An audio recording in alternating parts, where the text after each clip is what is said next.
চট্টগ্রামের সীতাকুণ্ডের জাহাজ ভাঙা শিল্প যেন রীতিমতো এক মৃত্যুকূপ, যেখানে গত ১২ বছরে নানা দুর্ঘটনায় প্রাণ গেছে অন্তত ১৬১ জনের। নিরাপত্তা সরঞ্জামের ঘাটতি, কর্মীদের পর্যাপ্ত প্রশিক্ষণের অভাব সহ নানা অব্যবস্থাপনাকে এসব দুর্ঘটনার প্রধান কারণ দেখছেন খাত সংশ্লিষ্টরা। মামুনুর রশিদ অভির রিপোর্ট, ছবি তুলেছেন মোহাম্মদ জালাল। চট্টগ্রামের সীতাকুণ্ড উপকূলে প্রায় ১৫ কিলোমিটার এলাকা জুড়ে গড়ে উঠেছে দেশের বৃহত্তম জাহাজ ভাঙা শিল্পাঞ্চল। অনিরাপদ কর্মপরিবেশ, ঝুঁকিপূর্ণ শ্রম আর দুর্ঘটনায় এসব ইয়ার্ডে ক্রমেই দীর্ঘ হচ্ছে মৃত্যুর মিছিল। তথ্য বলছে, গ্যাস বিস্ফোরণ, অগ্নিকাণ্ড ও অন্যান্য দুর্ঘটনায় গত ১২ বছরে সীতাকুণ্ডের শিপ ইয়ার্ডগুলোতে অন্তত ১৬১ জনের মৃত্যু হয়েছে। পঙ্গুসহ নানাভাবে আহত হয়েছেন শতাধিক।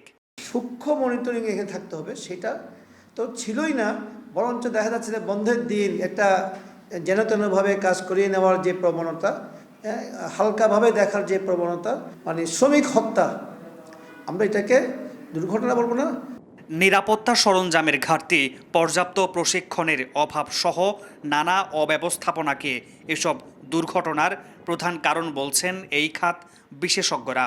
ওনাদের গাফিলতির কারণে, মাস্ক না দেওয়ার কারণে ওই এলাকাটা, ওই দুর্ঘটনা কবলিত এলাকাটা শ্রমিকদেরকে কাজে নিয়োগের পূর্বে ওটি আপনার পরিদর্শন না করার ফলেই এই ঘটনাটি ঘটেছে এবং এই ঘটনার জন্য অবশ্যই মালিককে দায় নিতে হবে। সবশেষ শুক্রবার যে ফেরদৌস শিপ রিসাইক্লিং ইয়ার্ডে বিষাক্ত গ্যাসে ৯ শ্রমিকের মৃত্যু হয়েছে, সেটি গ্রিন শিপ ইয়ার্ড সার্টিফিকেটধারী। এমন শিপ ইয়ার্ডে এই দুর্ঘটনা প্রশ্নের মুখে ফেলেছে পুরো খাতের ব্যবস্থাপনাকেই।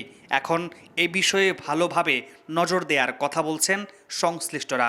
যেহেতু এই পর্যন্ত কোনো ইনসিডেন্ট হয় নাই, আমাদের চ্যালেঞ্জ করার কোনো সুযোগ ছিল না, কিন্তু আমরা এখন চ্যালেঞ্জ করার সময় হয়েছে। আমরা ওদেরকে চ্যালেঞ্জ করব যে তোমরা যে আমাকে সার্টিফিকেশনটা দিলা, ওটা কিসের উপর ভিত্তি করে, কেন এই অ্যাক্সিডেন্টটা হলো, এই ধরনের ইনসিডেন্ট কেন ঘটলো, এটা আমরা ডেফিনেটলি খুঁজে বের করব। এইখানে যদি কারো কোনো অবহেলা থেকে থাকে, কিছু থেকে থাকে, আমরা সেই ব্যাপারে দ্রুত ব্যবস্থা গ্রহণ করব। সীতাকুণ্ডে একসময় ১৫০টি শিপ ইয়ার্ড থাকলেও করোনা মহামারী ও ডলার সংকটে বর্তমানে টিকে আছে ৫০টির মতো, যার মধ্যে ২৩টি গ্রিন সার্টিফিকেটধারী। মামুনুর রশিদ অভি, স্টার নিউজ, চট্টগ্রাম।